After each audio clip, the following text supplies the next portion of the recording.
اے محبوب علیہ السلام مسلمان مردوں کو حکم دیں کہ اپنی نظروں کو جھکا کے رکھیں۔ آگے جا کے عورتوں کے لیے بھی کہا کہ مسلمان عورتوں کو بھی حکم دیں کہ اپنی نظروں کو جھکا کے رکھیں۔ یہ جو نظر ہے نا، اللہ کے پیارے رسول علیہ السلام نے فرمایا یہ شیطان کے تیروں میں سے ایک تیر ہے۔ شیطان کے تیروں میں سے ایک ہے۔ یہ تیر جو ہوتا ہے نا، یہ بس نکلتا ہی ہے، دوبارہ واپس نہیں آتا، اور جہاں جاتا ہے جا کے لگ جاتا ہے۔ یہ جو نظر ہے نا، نظر یہ گمراہ کر دیتی ہے۔ پہلے نظر بھٹکتی ہے، پھر ذہن بھٹکتا ہے۔ کہا نظریں جھکا کے رکھو، جھکا کے۔ کیا کریں؟ مرد کو یہ کہہ دیا جائے نظر جھکا کے رکھ۔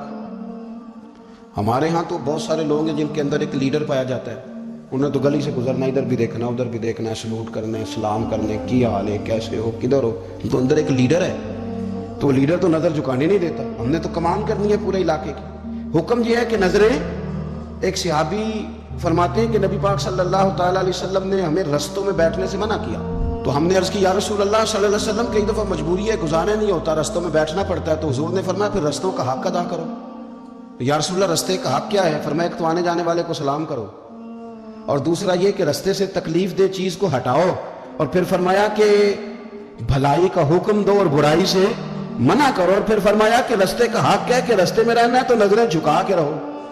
پھر ایسا نہ ہو کہ ہر شخص پر آپ کی نظر پڑے، ہر شخص پر۔ رسول کریم صلی اللہ علیہ وسلم نے نظر کی حفاظت پر زور دیا، اور عورت کے لیے بھی یہ حکم ہے کہ وہ بھی نہ دیکھے غیر محرم کا چہرہ۔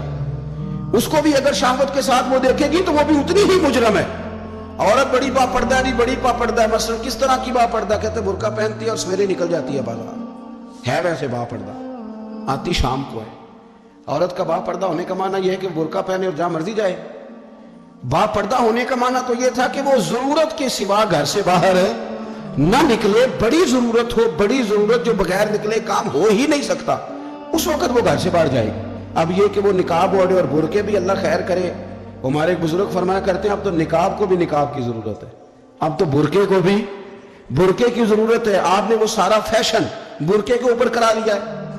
برقعے کا معنی تو یہ تھا کہ آپ نے اپنے آپ کو چھپانا ہے، کسی کی نظر نہ اٹھے، اور اگر آپ نے برقع ہی اتنا شاندار بنوا لیا کہ ہر عورت کو آپ پوچھ رہے ہیں کہ یہ اس طرح کسی اور نے تو نہیں بنوایا، تو پھر پیچھے بچا کیا؟ تو میرے رسول کریم صلی اللہ تعالیٰ علیہ وسلم نے فرمایا کہ پہلی دفعہ کسی کی کسی جگہ نظر پڑ گئی تو وہ معاف ہے، لیکن حضور نے فرمایا دوسری دفعہ جس نے نظر کی اس نے بالقصد اور بالارادہ کی۔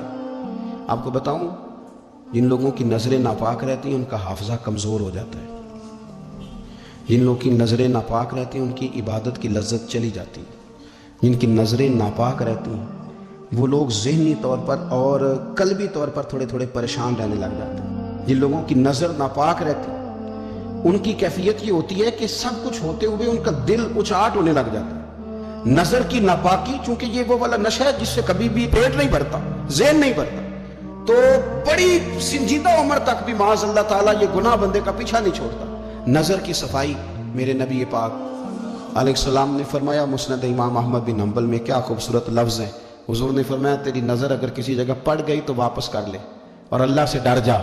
تو نے اللہ سے ڈر کے اس نظر کو واپس پھیر لیا، تیرا وہ واپس پھیرنا اللہ تیرے لیے عبادت بنا دے گا، اور عبادت بھی وہ جس کے اندر اللہ تجھے لذت عطا فرمائے گا۔